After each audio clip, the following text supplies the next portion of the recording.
Hello everyone, welcome back.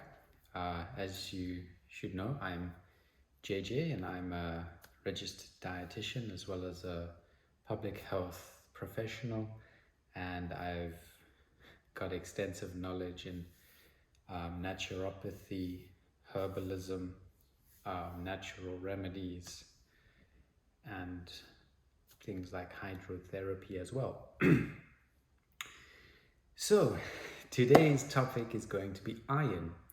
So iron is a very important topic, and it's a very important mineral, and it's one that many people talk about and many people are not so sure about it. And a lot of doctors are still stuck in the 1950s or 60s recommendations when they will tell you that you only get iron from animal sources, which is not true at all. So what I'm going to do in this video is I'm going to look at the role of iron, how iron is transported, what we need or how much we need in a day, the sources thereof, and I'll talk about Haem and Non-haem iron and why we need Non-haem iron, and then signs of deficiency, some things that influence the absorption of iron, and some things that can help the absorption of iron. So that's quite a lot of information. So if you stick around till the end, there will be some recommendations and some foods that you can incorporate into your lifestyle or your way of living or eating that can be beneficial to your iron status. So let's start with the role of iron first. So iron is an electron carrier. It's a cofactor in certain enzyme production and protein production. It transports oxygen in your blood. It's essential for DNA synthesis, and it's stored as ferritin. So in your liver, it's stored as ferritin. So the levels are controlled via absorption, so through what we eat, absorption, reabsorption as well, and then kind of like a recycling.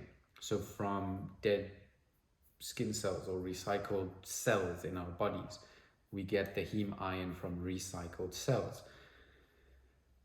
So there is no specific excretory pathway for iron. So how we lose iron is through bleeding, through loss of skin cells, dead cells. So skin cells cannot be recycled, they come off. So that's how one way we lose iron. And the other way we lose is through bleeding. And then we also lose iron through consumption. So in our bodies, if you have parasites or worms or abundance of the wrong bacteria, gut bacteria, they will consume your iron. So if you have something like a tapeworm, that will take your iron as well as your B12. If you are bleeding a lot, then they'd have to check where, because that can lead to low iron stores. So this is especially important in women. If you have very heavy menstrual bleeding, then that can cause iron deficiency. And that heavy menstrual bleeding can be linked to hormonal insufficiencies. It can be because of too much estrogen. It can be because of inflammation. It can be thyroid related. It can be allergy related, so dairy or wheat, gluten, animal products. So it can be related to things like that. And inflammation. Iron is also very sensitive to inflammation. So iron is extremely sensitive to oxygen levels and inflammatory levels. If the inflation goes up, oxygen comes down. Inflammation destroys or uses oxygen to balance it out. It's the same with your cellular pH. Iron is one of the minerals that can be used to balance out pH because it's used in its F2+ form, ferrous iron, F2+. So it can neutralize hydrogens. It can bind to hydrogens to be eliminated. So that's another pathway where we might lose iron. So these are all very important. And iron is also controlled by hepcidin. And hepcidin increases in an inflammatory state, which can lead to iron needed and more excretion of iron. Your liver can also help with the synthesis of iron. Got a little tongue-tied there, sorry. So your liver can synthesize iron, and heme iron is made in your body, and heme iron is then recycled in your body through phagocytosis, or consumption of damaged cells. So you don't want to give your body too much iron, because you want your body to use those damaged or dead cells as food, so like they do in a fast. So I'll link my fasting video here too, so you can go check it out. And heme carrier proteins are also bacterial proteins. So I'll move into now the transportation of iron. So the transportation and the absorption, so this is quite complicated. I'll also post the research articles down below if you'd like to go read them. But there are a few things that influence the absorption of iron. So high-fat diets influence iron, so you absorb less iron if it's a high-fat diet. Calcium can influence iron levels. Reactive oxygen species can influence iron levels or ferrous levels, and oxygen. So your lung function can influence your iron levels. Then too much iron can also cause disease, because a lot of iron will lead to redox reactions, which leads to inflammation, which leads to reactive oxygen species, which can lead to disease. So as a dietitian, you know, in a hospital, when someone is in the ICU, when someone is severely sick, when they have sepsis, you do not give them iron, because that can make it worse. Iron feeds disease. So you don't want too much iron in your body, because that will be feeding disease. Bacterial infections, bacteria, parasites, those things, bacterial overgrowth, they love iron. They can feed and live off iron. So that's one thing. Like mosquitoes, they also want the iron in your blood. So it's important to have balanced iron. You don't want too much, you don't want too little, you want a balance. as in all things in your body, you need a balance. So then the transport. So you have two pathways where heme iron can be absorbed, and only one of those is in your intestines, which is the HCP1 transporter. This HCP1 transporter, its main function is folate absorption. So in actual fact, we don't have a transporter or a pathway to absorb only heme iron. We don't have such a pathway. So that leads me to think that we don't actually need heme iron consumption. Heme iron is the animal form. Where do animals get heme iron? They get it from plants. If you think the cow, it eats grass, it's a herbivore, it gets non-heme iron and it makes heme iron. Same way we do. We eat non-heme iron, we make heme iron. We recycle the cells in our bodies to make heme iron. So we have this HCP1 transporter, which is in the duodenum, in the intestines, and its main function is to transport folate. It can also transport heme iron. The other pathway is intracellular, so HRG1. So it transports heme inside, okay? So heme iron needs a specific place to bind, to be absorbed. Otherwise, we cannot absorb it. It's just going to go out of our bodies again. So either one of these two transport methods have to be used, and the one is intracellular, so that's only for recycling of cells. So that can only be used to transport the heme back into our bodies from a recycled dead cell or damaged cell. So there's in actual fact just one pathway, and that one's function is mainly folate, but it can also absorb heme iron. So just important to note that. So then non-heme iron, there are two transporters or receptors, and it has its own in the duodenum. So there are two for non-heme, and both of them can be accessed because they are both in the intestinal tract. So 2 receptors versus 1 receptor, which it's not its main function to absorb heme iron. So just something to think about. So when we store more iron, when there's more iron in our bodies, it also downregulates the transporter and receptor production. So the more iron we have, the less we can absorb because the less receptors will be created. So this is important to note as well. If you have enough iron, your body's not going to absorb any iron. So that's important. So to have an iron balance, you first also need to sort out the inflammation in your body. So you need to be consuming non-inflammatory food. That's a whole food, plant-based diet.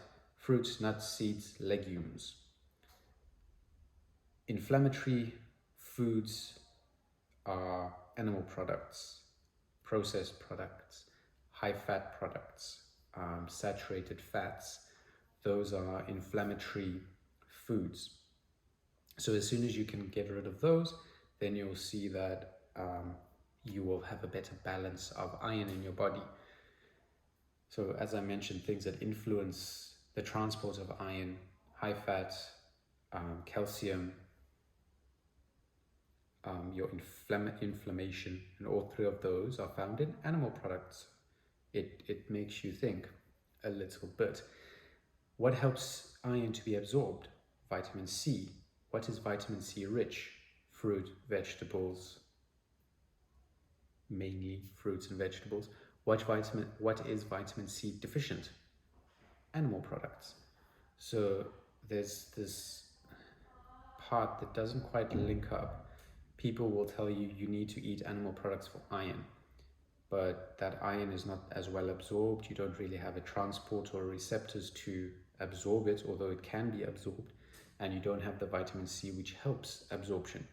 So this brings me to the next point. So there's research that shows that an omnivorous diet, a meat-eating diet, the iron in that diet is 18% bioavailable.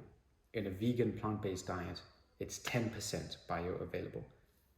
That is not a big difference, that's 8%. As I said before as well, you don't want too much iron, you want a balance. So you want a balance of iron. As soon as you go too much iron, you get a disturbance in your microbiome. When you consume animal products, you have a disturbance in your microbiome. You have a more acidic environment and you favor a different kind of bacteria. And that bacteria will thrive on iron. So the more iron you're feeding it, the more it will grow. And your balance in your microbiome will be affected as well. So you will not be as healthy. So there are knock-on effects of having heme iron in your diet. Non-heme is completely accessible and your body can use it to make heme iron because we need heme iron, but we can make it. Our bodies can make it. We can recycle it. We get it from our cells. So you will not have a shortage if you are on a plant-based whole foods diet or following that kind of lifestyle. Okay. So why not heme iron? There's a receptor shortage. The receptors are mainly used for folate. Vitamin C increases iron absorption. Calcium can decrease the absorption. High fat can decrease the absorption of iron. Too much iron can cause redox reactions, which causes inflammation, which can take and destroy your existing iron in your body as well. Can also lead to a bacterial imbalance. It can lead to nutrient depletion because animal products have a higher drain on our nutrients because they are nutrient poor. So your body needs to pump in nutrients to absorb it and to digest it. There's more energy needed to digest animal products than there is needed to digest plant matter or plant foods. Okay, so then I'll quickly touch on the different kinds of anemia. So iron deficiencies. There are mainly 4 ones. So it's a nutrient deficiency that causes anemia. So as I said, vitamin C increases your absorption. So if you're not taking in enough nutrients, you could become just nutrient depleted because if you're taking in nutrient poor foods, then you are going to deplete your stores and deplete what your body has. So animal products are nutrient poor. They don't have vitamins and they have few minerals. So your body is going to have to pump in more and use more to digest it, and it also takes a much longer time to digest, and it has no fiber. So all of those things, and it has no fluid. So your body has to put in so many things to get it digested and get it moving and do something with this mass of rotting flesh, that you can become nutrient poor and have nutrient deficiencies because of what you are putting in. And I've said this in previous videos, but scurvy is making a comeback because of a diet poor in fruit and vegetables. You can cure scurvy by eating 1 or 2 limes or a few oranges. And just something interesting, you can't cure scurvy with supplementation. You can cure it with fresh fruits, but you cannot really cure it with supplementation, which is another interesting fact, that your body works better with natural vitamins and minerals and nutrients in its natural form versus its synthetic form, but that's a topic for a different video. So you can become nutrient deficient because of what you're putting in.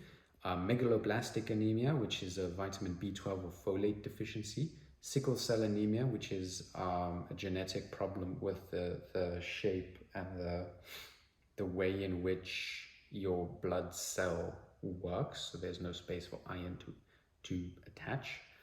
And then you can also then have pure iron deficiency anemia, IDA. So iron deficiency anemia, where you don't have enough iron. And the main causes of this is usually bleeding somewhere, then not having enough intake, inflammation in your body, parasites in your body, and a hepcidin that's not balanced. So some of the things that I've mentioned before will help with this. I'll mention a few more now. So things that can influence the absorption, so decrease the absorption. Caffeine intake can decrease the absorption of iron and also eliminate iron.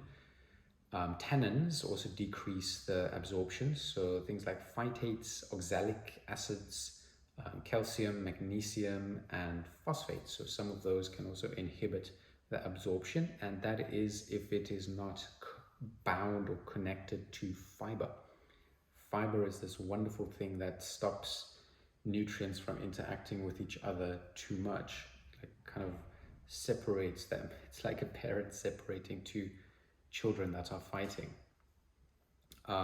Then carotenes, retinoids, they increase absorption. So also vitamin A rich foods will increase absorption, and vitamin C rich foods will increase the absorption of iron. So citric acid, tartaric acid, malic acid increases absorption. Where do we find those? Mainly in fruit and vegetables. So citric acid, citrus, tartaric acid in some of the green leafy veg, malic acid you will also find in the green leafy veg and some of the more colored fruits as well. And the carotenes and retinoids you find in vitamin A rich foods, so things like papaya, mango, carrots, the colored peppers, pumpkin, what's the other one, sweet potato. Those are foods rich in vitamin A and also rich in vitamin C. Then I'm just going to touch on, well, lastly, I'm going to touch on the foods that have high iron. So this will be specifically plant-based foods.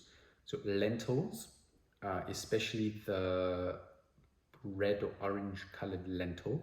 Green leafy vegetables are high in iron, and they also contain the acids that help to absorb it, and vitamin C that help to absorb iron. Beetroot is high in vitamin C. You can also eat the leaves, the greens from beetroot. You can also eat the greens of things like a radish, dandelion. You can also eat the dandelion flower. They're also rich in iron, the dandelion root too. Other things such as burdock roots will help with iron absorption. nuts, beans and lentils, as I mentioned lentils before, citrus, high in vitamin C, sea berry, high in vitamin C and omega-3s, seeds are high in iron as well, dried fruits, it's concentrated iron, especially figs, plums, prunes, raisins, they are high in vitamin C. Dates are not vitamin C, iron. Dates, ancient grains have got iron in, and lots of fiber and all of the different nutrients that the more modern GMO grains do not have. Paprika, peppers, guava, strawberries, they all have lots of vitamin C. And as I mentioned, papaya is high in fiber as well, and it has enzymes that will help to absorb iron. So the big thing with the non-heme iron or the plant iron that people see is that it's in its F3 plus form, and it needs to be reduced into its F2 plus form for our bodies to use it. That's where vitamin C comes in. Vitamin C reduces Fe3 plus to Fe2 plus so our bodies can use it. So in a plant form, it's already there. Everything is packaged together to facilitate this 3 plus to 2 plus, and then you have one left that can be used to balance your pH as well.